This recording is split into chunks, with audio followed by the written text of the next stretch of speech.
debt was kind of the baseline of what we do. So when people think, oh, our debt's going higher, it doesn't really fucking matter. That's how the economy works. Debt is a requirement. We misunderstand it because we think in numbers, we think in tangible stuff. But when you're an accountant, you can understand how debt really works. Am I right, Julie? It's just a column. Debt is an asset. It is truly an asset on the asset column because right now the dollar goes down in value. It shrinks. 5% every year. Interesting number. What is the amount real estate goes up every year? Interesting number. Is it that real estate went up or that the dollar went down? When you understand how money works, you realize you don't belong holding money. You belong holding assets. And you transfer the money as quickly as you fucking can. I posted something yesterday, Grant said. He said, you don't want to hold money, but your money in the bank's bad money. You got to get the money back into I get the money and I put it in, and I get the money and I put it in. He was talking about real estate or business or marketing, anything. But don't hold the cash for very long. Cash is, depends on the room you're in, right? Depends on the context I set before it. Cash in any other room could have been king. Somebody else's cash is king to me, but cash itself and my account is foolish. It's silly. It doesn't make sense. I only hold cash in between transactions. I only hold cash waiting for a good deal, but I don't wait for very long. I give something a couple of weeks. If it doesn't do what I expected it to do, I do something else, right? That's in the cryptocurrency world. In the real estate world, man, I don't hold cash at all. I don't need cash. I can use somebody else's cash. I can pay somebody else a certain amount. Your sellers, back to it, your sellers belong being your private money lenders. I learned this from Tom Caffarella back in Boston, and that was his model. He's like, hey, I just gave them $500,000. Why not borrow some? Why not bring some back in? Who thinks they could do this? Who knows this is a good idea? Who knows this is customer service beyond what you've been offering so far? Who knows this is the right way to run a business? Yeah, I put that slide up. Did anybody get a picture of that? You got a picture? Everybody got a picture? Okay, you got notes? Wrote it down? And I don't expect any excuses going forward after this for you not to offer every single seller you ever speak to the opportunity to finance some of your deal. I don't mean the whole deal. I'm saying some of it. Just give them a piece. Give them a cut. Give them 6% interest. Give them 8% interest. Do you know who is going to lend at 6 and 8%? The seller, an unsophisticated investor, that too. Somebody who doesn't have standards, somebody who doesn't trust 12%. Does that make sense? I mean, you motherfuckers in this room, if I try to get 6% out of you, you fucking laugh at me, right? Yes? Wait, hold on. Was anybody give me 6% interest? Give me money at 6%? I should have qualified that first. Hourly compounding. Let's give him a round of applause. You've been in the DeFi space too long. Oh, see? Exactly. That's the sort of deals I do. I love that. I mean, I do it on the other side. Like, I want the equity too. Let's give Melissa a round of applause. Here's the deal. I don't want my students lending anything under 12 and 14. I want to see you making money. In this room, you're a different group of people. My context for everywhere I speak is going to be different. Your context for every person you speak with is going to be different. You should be able to sell something to every person you communicate with. You should be able to give the impression of advancement to every man or woman or child that you speak with. Who's read The Science of Getting Rich? Knows exactly what I'm talking about. Exactly. I listened to that chapter this morning because I always listen to that chapter. That chapter reminds me, we are advancing people. The human desire is to advance. Human desire is to grow. If you can walk into a seller's house and give them that impression that from knowing you, not only are you solving this problem, you'll solve a problem they're going to have for the rest of their lives. The impression of advancement, the impression of service, the impression of relationship. You don't need a lot of people in your life. You just need quality. Just a few really good ones. The 100 millionaires. Beyond this room right here, as I continue to grow the brand, as I continue to push and sell and bring people through, I won't be able to build the relationships I'm building with you right now. We get that? I'm able to walk around the room. I'm able to have conversations with you. As this stage gets bigger, as this event gets bigger, as these rooms get bigger, I lose the ability to have those connections. So all I really get are the connections I made in year one, maybe in year two. Does that make sense? This is how a business operates. And that's the natural state of a business. And that's how it should be. It should be progression. You should be growing. You should be expanding. And you have to understand, as we talk about the business plan this weekend and heavily tomorrow, I want to make sure it's your thinking scale, right? Who are my five? You ready to write this down? Who are my five? And we're going to have a handout later on. I may not.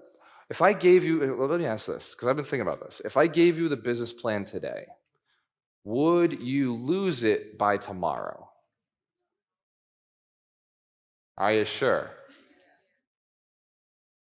I trust you. And this is how trust is really formed. If you fail, I will know. So here's what we're going to do. I want you to write down and acknowledge there are about 5 to 6 people that you need in your life at all times. That's it. 5 to 6 people. Those are your players. Those are the core people. Who has heard that you are the average of the 5 closest friends that you hold? Yes? Who's heard it? I can hear it. I? Okay. All right. So most of you have heard it. What if you could change your 5 closest friends to be your 5 business partners? What if you could just commit to 5 people and say, I'm going to make you filthy fucking rich? Who here has heard me say that before? Ah, you were in the right room. You got fucking lucky. That's for damn sure. Especially you. Kidding, you deserved it. I said that first to Ron Bowling 4 or 5 years ago. Looked him dead in the eyes.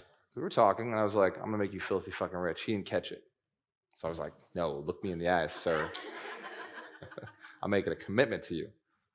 I'm going to make you filthy fucking rich. I said, what do you want? I said, well, I want to take care of my daughters. I want legacy. I want the Bowling Family Trust to have legacy wealth.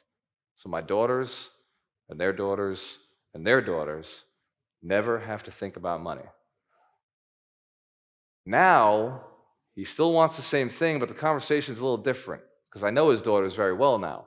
Now I say, yeah, it's a good fucking thing you're doing it because they're not. Let's give Ron a round of applause. You can't force your kids to be successful. Who knows that? Who's seeing that? Look, Brian and Jacob, this is a very rare situation. Most people who are successful, their children are not going to be. Your success is because you didn't have it growing up. Who's that true for? Wow. Everybody in the room. So Ron, it's okay. I love Shelby. I think she's going to be an amazing artist. Maybe she'll edit some of our film after this. You think? Yes, I got a yes. If nothing else, we'll throw the business towards her and see what she does. I'd rather keep it in the family, right? I'd rather see people make money that I know. That's why my dad does all my deals. I get a listing, my dad's getting it, right? I get a contract gig that needs to get done, Jonathan Mello's doing it. People in the community, work within. I already qualified you. Good, moral, ethical, do things legally. That's the people I want to deal with, like business with. So 5. I'm going to give you an exercise later. But for right now, I want you to just burn that number in your head. Your 5 closest friends should be making you money. And you should be bleeding, sweating, not sleeping, not eating, doing whatever it takes to make them realize that you are the most valuable asset in their fucking lives. That makes sense? When this event was going down, when we were doing this event, and it was 2 o'clock in the morning, and I had a decision to make. I had to negotiate with my body. I had to negotiate with my mind to stay up and finish the task I was in. I would think about Mike. I would think about Mitch. I would think about Ryan. I would think about Terry. I would think about Doug. I would think about Heidi. I would think about Dorina. I would think about the other Mitch. I would think about Ron Bowling. I think about my business partners. I think about everybody in this room who I want to impress. And I think of this almost like a first date or like second date or like we've been committed for a year and I still want to throw a little party to make sure that you know I still care. And then it's fucking crazy. I wasn't tired anymore. Then I was inspired. And 7:30 would hit, and 8:30 would hit, and Doreen would come, wake up. She'd walk through, past the room, like,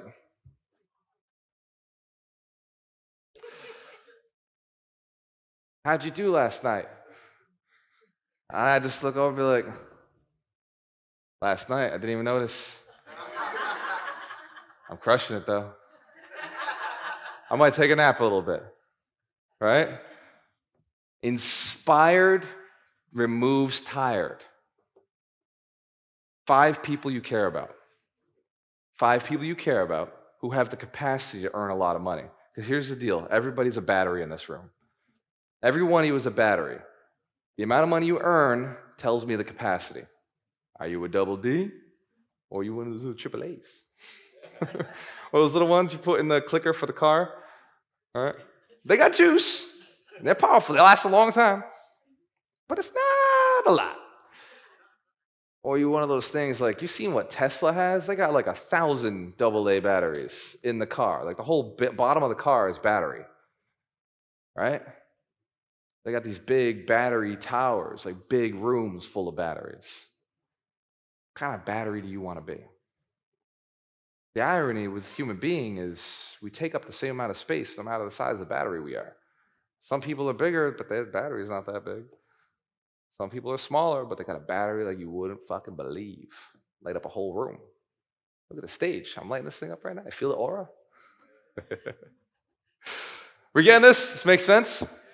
You can only grow to the extent of your capacity. Or another way of saying it is your business, this is T. Harv, so if you're listening somewhere, I'm quoting you.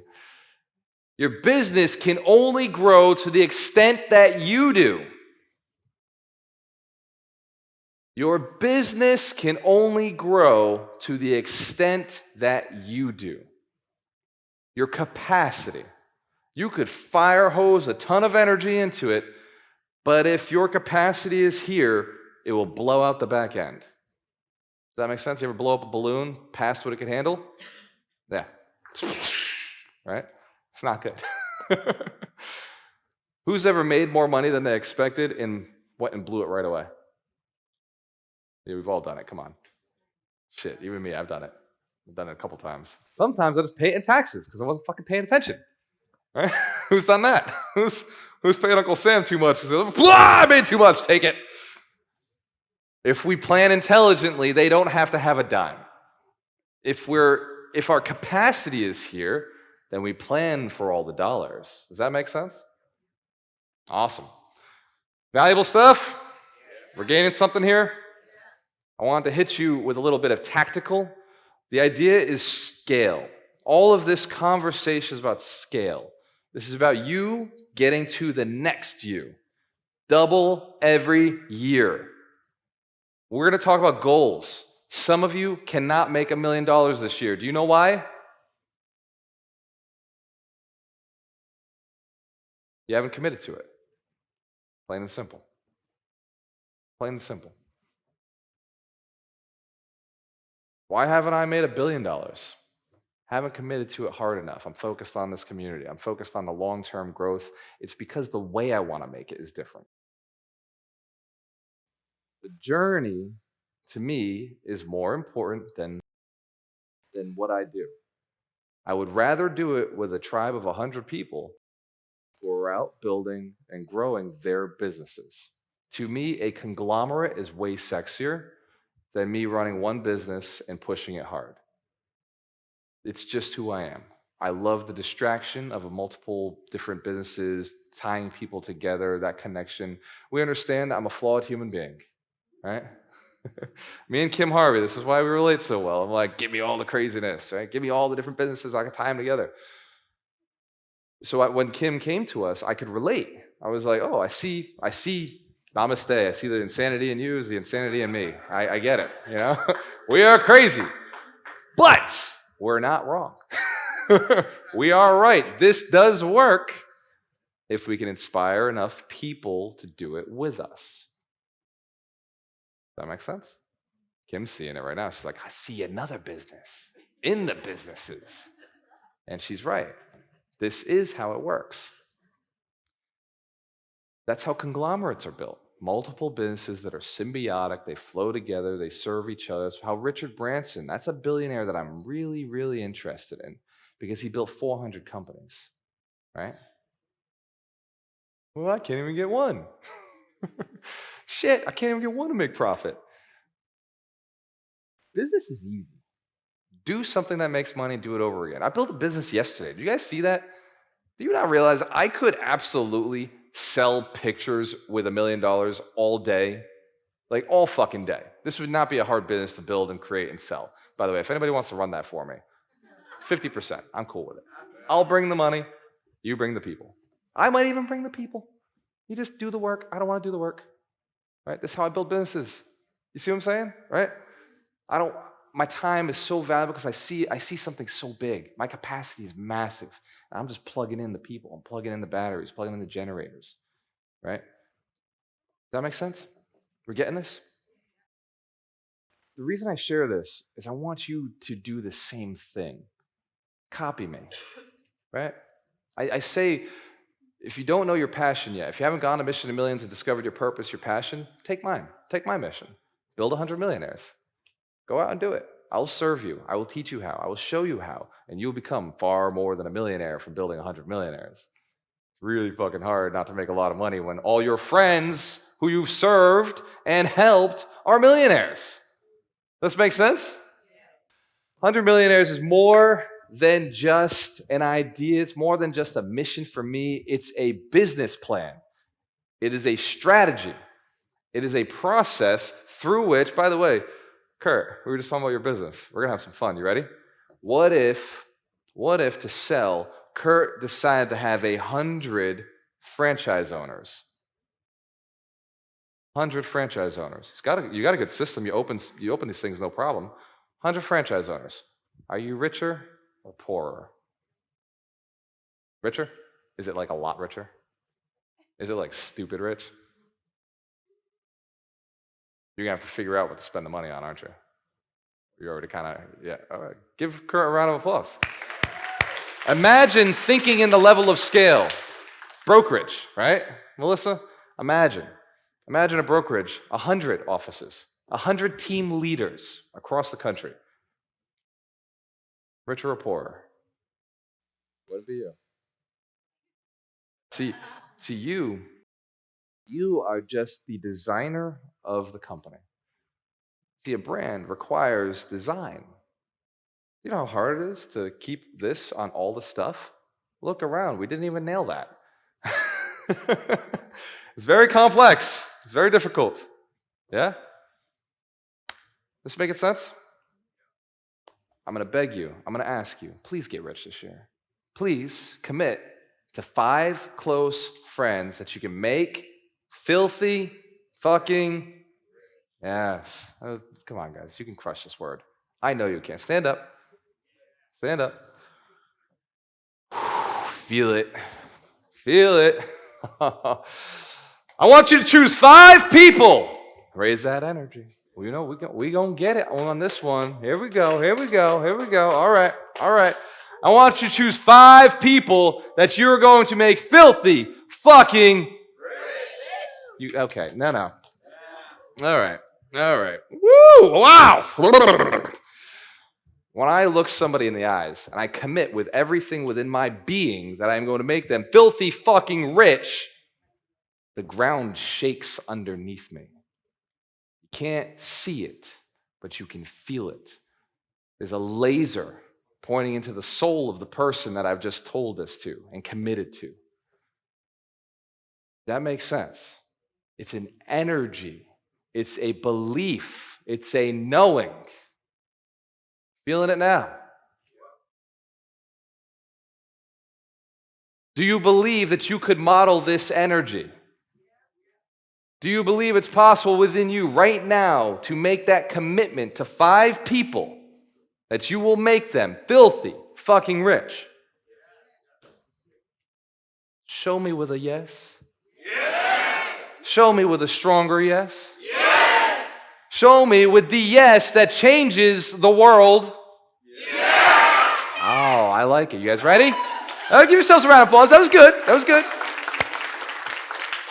I'm about to jump off stage. I'm about to bring a life-changing experience to you thanks to Doug McGurk. But before I do, I want you to commit to 5 people that you are going to make them filthy fucking rich!